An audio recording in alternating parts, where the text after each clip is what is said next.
Boker Tov, c'est l'heure du premier journal d'information ce matin sur Studio Kalita, relayé sur les ondes de Radio J à Paris.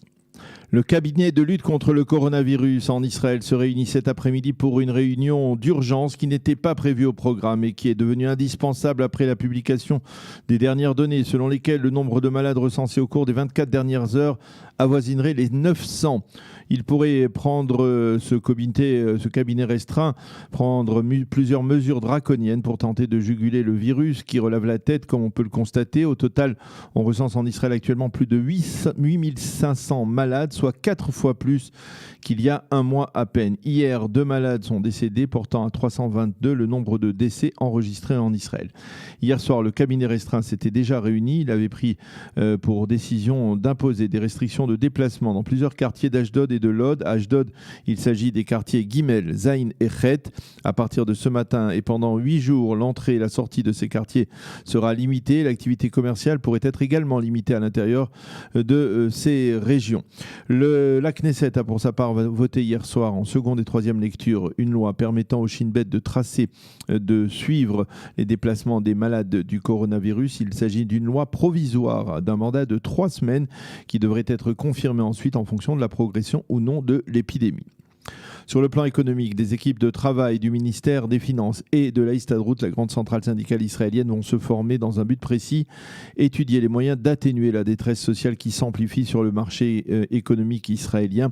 Le ministre des Finances, Israël Katz, et le patron de la Histadrout, Arnon Bar-David, ont débattu hier de ce dossier brûlant. Israël Katz a affirmé qu'il n'y aura pas de nouveaux impôts et qu'il allait falloir réduire les budgets dans la fonction publique. La journée du 1er juillet, qui s'annonçait plutôt tendue, s'est déroulée hier sans incident majeur, en particulier dans les territoires, mais aussi sans aucune déclaration majeure. En effet, Benjamin Netanyahou n'a pas prononcé d'allocution solennelle, il n'a même pas mentionné qu'il ne pouvait s'agir que du début d'une démarche d'annexion ou d'instauration de la souveraineté israélienne autour de cette date du 1er juillet dont on avait beaucoup parlé au cours des derniers mois. Il semble donc que les Américains aient réussi à persuader le Premier ministre d'éviter toute déclaration qui aurait pu provoquer une vive tension régionale que personne à Washington ne souhaite vraiment. Cependant, le mouvement évangéliste américain a décidé de monter au créneau dans ce dossier après avoir constaté le silence de M. Netanyahou hier. L'un des plus populaires leaders évangélistes aux États-Unis, Mike Evans, qui préside également l'association Friends of Zion, a affirmé hier que le vote évangéliste n'était pas acquis à Donald Trump en novembre prochain, surtout pas si l'administration du président américain devait refuser de valider le plan de souveraineté israélienne dans la vallée du Jourdain et dans les implantations juives de Judée et de Samarie.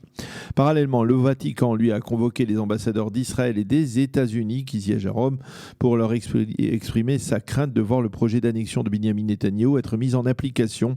Selon des sources journalistiques, le chef de la diplomatie du Vatican, le cardinal Pietro Parolin, a rencontré hier les 2 ambassadeurs. Il leur a fait partager sa sincère crainte de voir une telle démarche se concrétiser, car selon lui, cela apporterait un coup dur au processus de paix avec les Palestiniens. Cependant, pour l'instant, aucun discours, il faut le préciser par ailleurs, aucun discours du président américain se rapportant au dossier de l'annexion n'est prévu. C'est ce qu'a affirmé il y a quelques heures la porte-parole de la Maison-Blanche.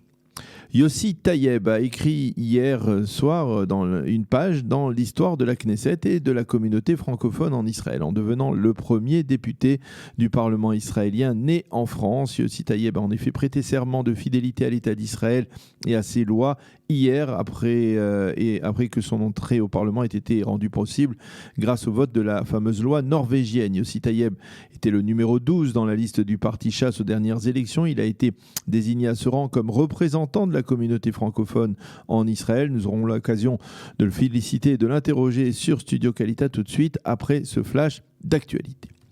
Et puis nous terminerons ce journal par une information optimiste et encourageante. Israël est aujourd'hui en pole position parmi tous les pays membres de l'OCDE dans la production d'énergie solaire. Selon le ministre de l'Énergie, Yuval Steinitz, l'État d'Israël espère pouvoir produire 30% de son énergie à partir de l'énergie solaire, et ce d'ici 2030.